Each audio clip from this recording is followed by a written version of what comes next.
Hello everybody, I'm Raphael Perry and it's time for some more Lone Wolf.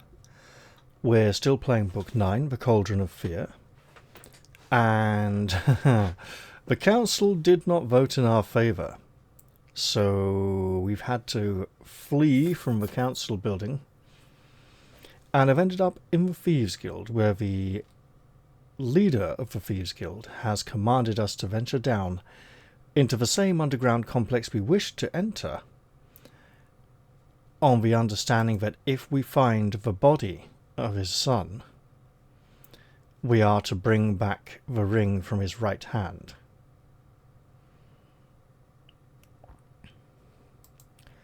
I wonder what we're supposed to do if he's alive. Also, the leader of the Thieves Guild may not allow us to return without the ring. Now, let's continue. Look, I didn't get to record this last night or last week. Sorry about that. I'm doing it now. I want to make a note of this entry, turn to section 231, because I'll have a little something to say about that in a bit.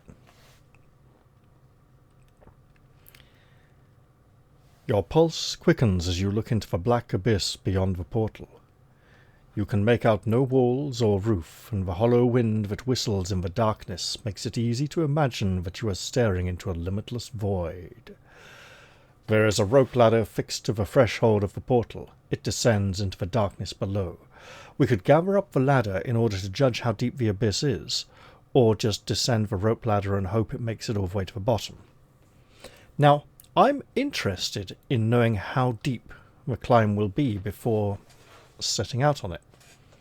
So I will click this option. However,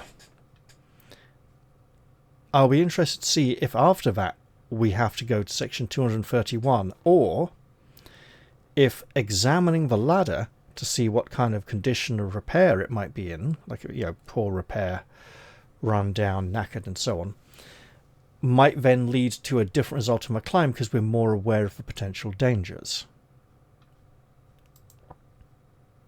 This is indeed turned to section 231.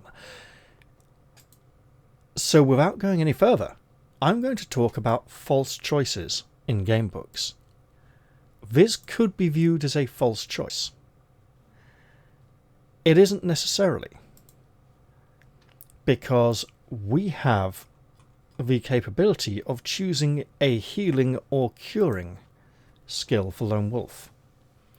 If we were injured and recovering from some wounds, this would buy us some extra time for recovery. Additionally, this section, without reading it, could give us important information about what's coming up.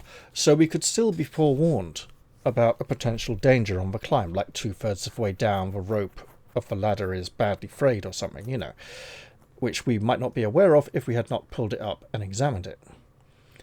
Additionally, it's worth noting that another reason pulling up the rope might change the descent is that pulling up the rope ladder will not exactly be silent, and lowering it again, it might clank and rattle a bit, alerting things on the way down or at the bottom to our descent. Yes, climbing down a rope ladder isn't exactly silent either, but it's a lot more quiet than pulling it all the way up and then lowering it down again before climbing down. So, let us pretend this is a game book. This is the section we are at, and these are... Oh, no, okay. Let's pretend this is the section we are at, and these are the two choices we could head to. Now, in some game books, this choice would only lead off in this direction, and then you'd head off down that particular path. In others, it might also lead over here, where this choice could lead you. And in some game books, we would be here. We would have two choices, go left or right, and they would both end up here. And I don't mean we'd have like 3 or 4 sections and then end up here. That's more like a Lone Wolf thing, where you'd have a flowchart, where literally, for Lone Wolf, it would be like, here you are here, you want to get to here, choose one of these 3 sections, then end up here afterwards. And there'll be something to do in each of these sections. They'll give you a different flavour, a different idea of the world, portion of the adventure, and so on. No. A false choice is where you go left or right. You go left, it gives you a description of the area you pass through, and then you go through a door or something, end up here. Go right, you get a description of the area you pass through, end up here. No changes, no items or anything, just it feels bad, right? And players who had experienced a lot of bad choices in game books would complain and say, well, there's no point making a choice because we'll just end up at the same place anyway. Or they'd say, well, we've got no idea which way to go. It doesn't tell us. There's no clues or anything. Well, sometimes there were, but anyway. Such clues were usually subtle, or you just use the Fighting Fantasy system for the first sort of half to 2/3 of the Fighting Fantasy series, then the Reverse Fighting Fantasy system for the next sort of roughly a third. But then for the last sort of 10 or 15 books, you'd go back to the first Fighting Fantasy system again, because it just worked that way. Anyway. The Reverse Fighting Fantasy system feels like a combination of original authors trying to catch players out, and being like, you got used to the system, did you? Or new authors just having different preferences. I did ask a few of the authors about this, and they, apart from the heading north always being good, they, a few of them commented that actually, north is the top of the map, and the top is associated with victory because you want to go up from the bottom towards the top, so that might be one reason why you want to go that way more often. Anyway, back to false choices. It's a false choice if it's a meaningless choice, right? As in, the contents of the two sections are virtually identical or barely different at all, and just lead directly. It's a one section hop. It's like, this is section 1, turn to section 2 or 3. You go to section 2, turn to section 4. You go to section 3, also go to section 4, right? The Choose Your Own Adventure game books did this a lot, in which they would make you visit sections in numerical order so that your adventure would progress through the book towards the back. But the problem is, you'd be reading section 1 and it would say turn to section 2 or section 3, and you could literally see section 2 on the opposite page before you had to and read it before deciding if you wanted to go to section 3 or not. It also made it much easier to cheat because you just had to turn back a couple of pages rather than moving back and forth throughout the book. Anyway, back to the matter of false choices. Some books have more false choices than others, and they often feel pointless. Sometimes they feel like padding, because game book series is at least the main ones, more popular ones, tended to have a standard amount of sections per book. For instance, Fighting Fantasy books are virtually always 400 sections. Lone Wolf books are almost always 300, apart from book 4, which is 2 sections of 200 each. 350 for Lone Wolf, so you get 400 sections in book 4, because it's technically 2 books, but it's not, but it is, but it's not, but it is. You know what I mean? Anyway, there is one... a really bad example of this is actually one of my, beloved game books, actually. I think Golden Dragon had 1 or 2 game books of this issue. I think actually House of Hell in the original Fighting Fantasy series had this at 1 or 2 points. And the thing is, with these false choices, you could argue that in Forest of Doom there are false choices where it would say, you go north, there's a path to the west, but you ignore it and you go north again or something, right? Or you go north, you decide to go west, there's a path to the south, but you ignore it and carry on going west. Purely because it involves backtracking and blocking off things, and it just keeps you moving forwards to other parts of the adventure. Because actually, do I have... one moment. Somewhere around here. I'm actually going to pause recording for this for a reason. Okay, so if we pull up a map from the Forest of Doom D20 adaptation, right? Because, of course, traditionally with Forest of Doom, you just get a big map of the forest, river through it, and you're obviously supposed to draw your own map on it as you go, right? So you would have sections like heading along this road here, your character would automatically ignore roads leading south because you're trying to head to, forwards. And more importantly, let's say we come up here from 27 through 34, go through 33, we ignore this road to the south because it can take us back to here again and creates the problem of potentially running these encounters a second time. And you'd literally meet the same monsters and have the same encounters even if you killed them before. Which is interesting, of course, because Forest of Doom is one of the only two, arguably free, depending on how you want to interpret one particular section in Book 2, fighting fantasy books which literally let you go back to the beginning and start again. I mean, you have to test your luck every time you go back to the beginning or die. And of course, luck depletes every time you test it, and luck will run out. And then you can literally run the whole gamut of situations again. Anyway, so this is an example of times when, let's say, we had come up here and gone to there and chosen to go this way. Actually, we might have ignored this path, might be forced to ignore this path and go up to this junction and choose west or north, because this could lead to a loop,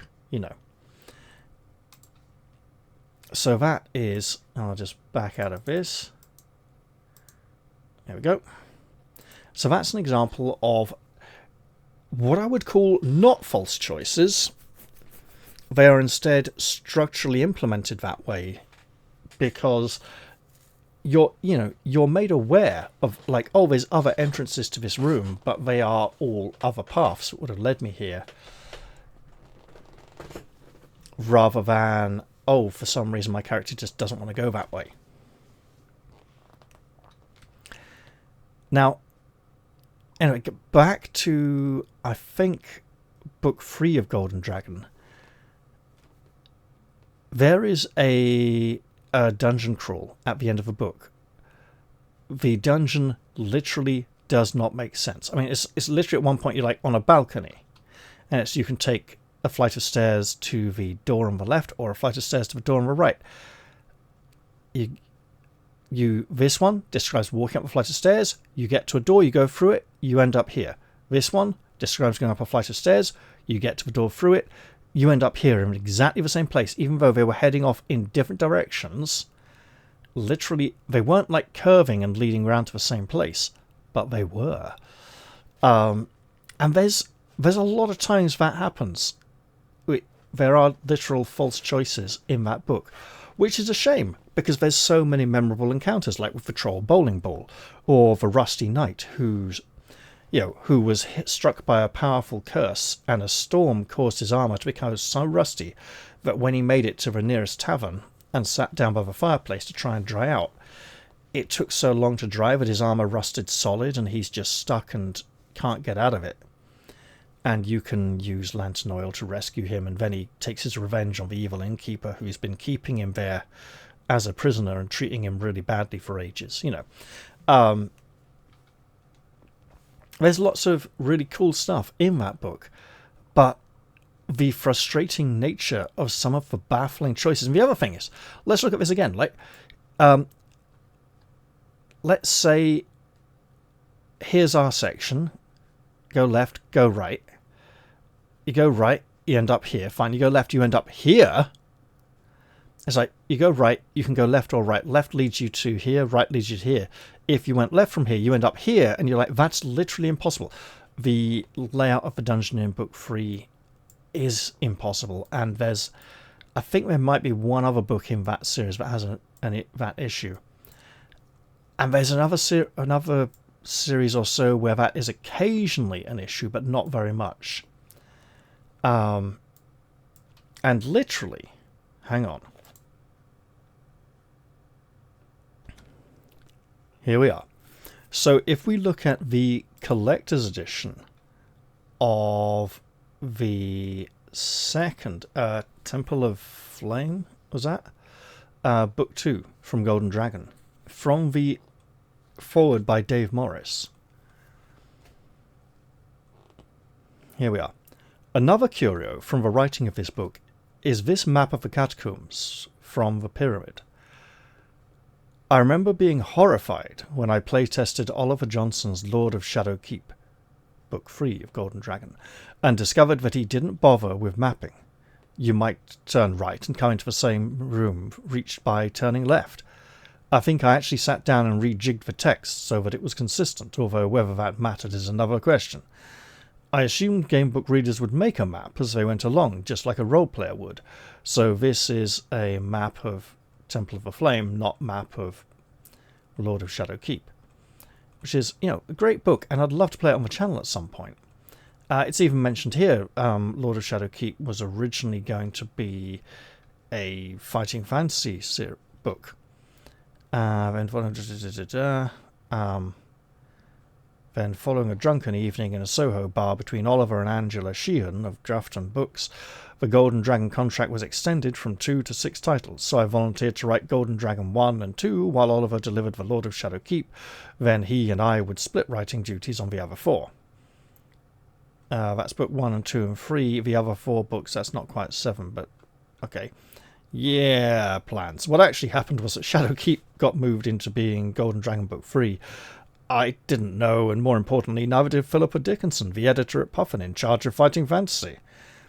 The first I heard about it was an irate phone call. Luckily, Philippa and I smoothed it over and went on, of course, to work together on Dragon Warriors, Hero Quest, Nightmare, Captain Scarlet, and Teenage Mutant Ninja Turtles. That's not the Hero Quest board game, that's the Hero Quest game books. Yep, there were 4 of them, 1 for each hero. I read and played the Barbarian one back in the mid to late 90s. And it was early Old World. So it didn't quite have that Old World feel yet. It didn't feel quite as Germanic, and the Old World feel wasn't as...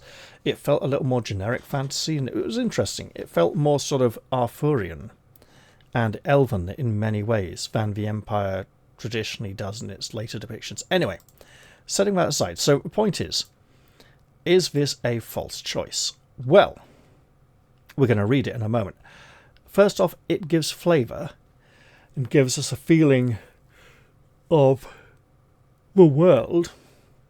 Secondly, the player does not know that this will lead to the same section. So it's exploration. An opportunity to explore, to learn things. And maybe the player will decide, okay, well, I don't need to look at this section on future playthroughs, because I can just skip through to 231. Additionally, of course, the Lone Wolf series has the healing mechanic. It's potentially a break, a rest, a way of buying time. For instance, if this was Fighting Fantasy, we might think, you know what? In section 181, we're a bit hurt. We might want to eat some rations and recover 4 points of stamina. I'm not sure. Maybe I should save them for later. Okay, let's go to section 153. This gives me time to think, okay, good. We haven't got into a fight yet. It's not really dangerous. Maybe I didn't need to worry so much about eating my rations. Or perhaps I really should, because I don't know what's waiting for me at the bottom there at section 231.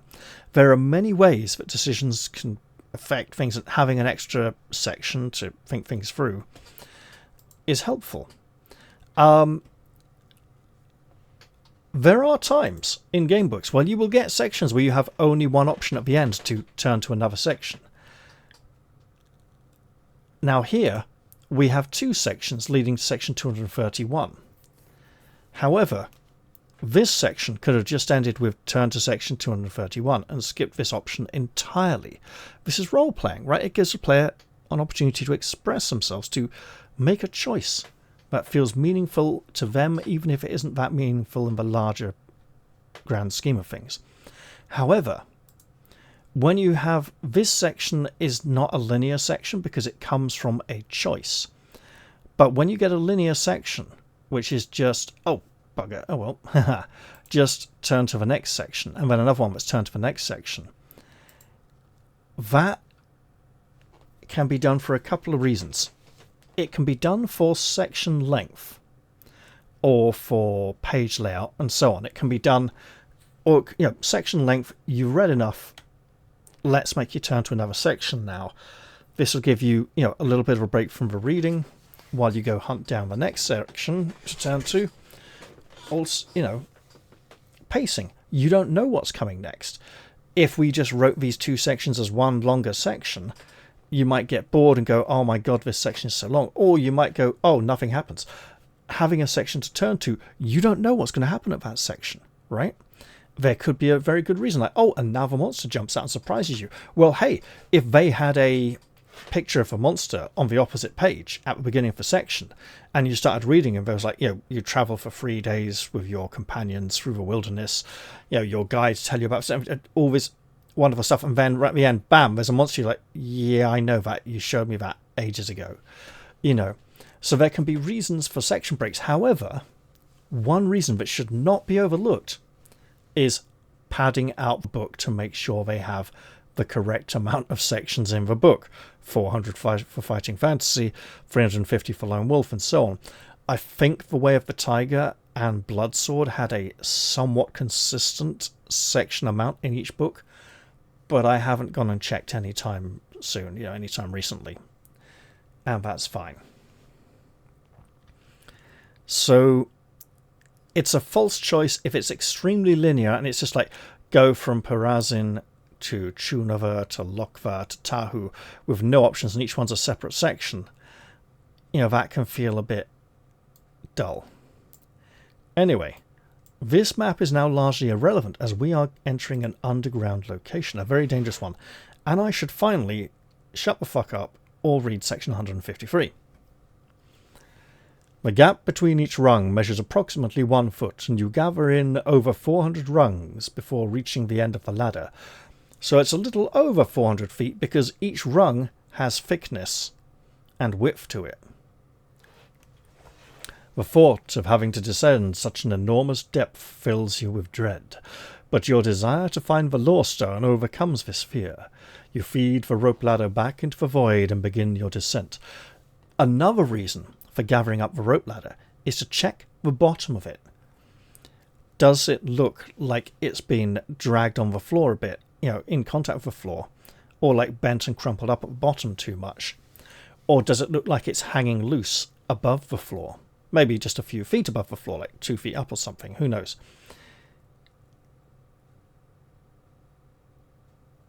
If the Thieves Guild is using this as a way of entering into the dungeon, they don't want anything climbing up that ladder, and this ladder was just left hanging, dangling. So maybe it does begin above the bottom. Yeah, maybe the ladder ends above the floor, too high up for anything on the floor to reach. Maybe it leads to a ledge 2/3 of the way down, where there is a rolled up ladder ready to be lowered, that is not left down on a regular basis. I doubt that's the case in this case, but we'll see. The descent is slow and arduous and fraught with hazards. The wind becomes stronger and colder the further you go, numbing your fingers and sapping your strength. A sudden gust swings you into an outcrop of black rock invisible in the gloom, and the impact forces you to lose your grip. Pick a number from the random number table. If you have a Magnamund discipline of Hunt Mastery or Nexus, add 3 to the number you have picked. If you possess both these Magnamund disciplines, you may only add 3 to the number picked. So this is random. Very low chance of getting, that's probably fall to your death. So this is a high, low, middle.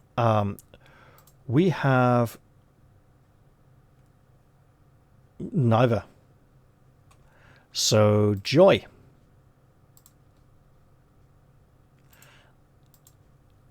We get a 0. We're dead, aren't we? You throw out your hands and claw at the rope ladder, but your fingers are numb with cold. You cannot close your grip, and with a scream of anguish you slip and fall backwards into the black abyss. Your scream grows until you impact into a cold, wet avenue of Zarix 200 feet below. Your life and your quest end here.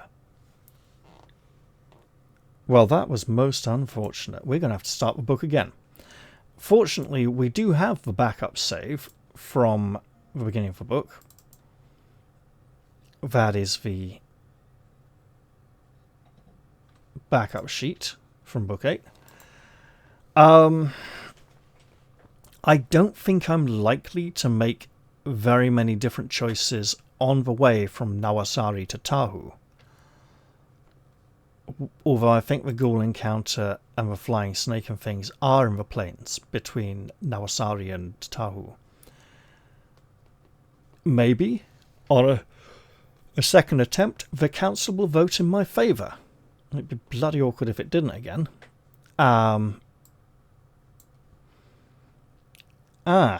This might make for a bit of a short episode, but it's been an interesting discussion on false choices when they're, when they are good and when they are bad, and maybe that merits some discussion in the comment section down below. If I do just repeat my former path, I'll, probably just cut that out of the next episode and just show on screen what's different or new. Hopefully the council voting in my favour, that would be very nice. But yeah, so again, remember on a D10, V10 is a 0. And treated as such in this series, unless it's the combat resolution chart, where it is treated as a 10. It's the highest. It's normally treated as the lowest. So, how unfortunate. Sometimes bad stuff happens. Sometimes the dice just kill you. And we just have to take it, roll with it, and go, okay, this isn't a game where we have rerolls. Funny thing, actually, there was a convention where there was, one of the stalls selling dice. Each die came with a free reroll. And so, literally, at one of the gaming tables, one guy just came, dumped about 50 dice that he'd just bought in the middle of the table and went, right, that should be good enough for all of us. Oh, God. Oh, dear. Like in the Pathfinder Society, if you're wearing a faction t-shirt for the faction your character is representing, you get a reroll. If you have read certain novels, Pathfinder novels, and have completed the chronicle sheet for them, you get book rerolls. GMs get a GM reroll for each GM star they've got, because there's a star ranking for GMs, like how many stars they got. It's very easy to get to 2 stars, harder to get to 3, and 5 stars is like you have to run a game for a bunch of the regional campaign managers for your country and do it perfectly, to get that ranking sort of thing, as in all of the players in you will be a 4-star GM. All of the players in your game will be 5-star GMs, and they will know you because you've been that active in the campaign to get that good, and they are, they organise the events you've been going to and running stuff, and you've been liaising and all sorts, right? Yeah. So, we got unlucky. We had a bad dice roll. I would love to play Golden Dragon Book 3, even with its dungeon layout issues. There are some other books that have similar issues in various series. In some series, it was much more common than others. So, more of a kind of a quality issue. Not going to assume it was any particular authors who would always make this kind of slip up or assumption or whatever. It's the whole Quantum Ogres thing of, you're here, players can go left or right. You want to meet an ogre and it's on the left. If they go right and never go left, hey, maybe just put the ogre on the right and have it there.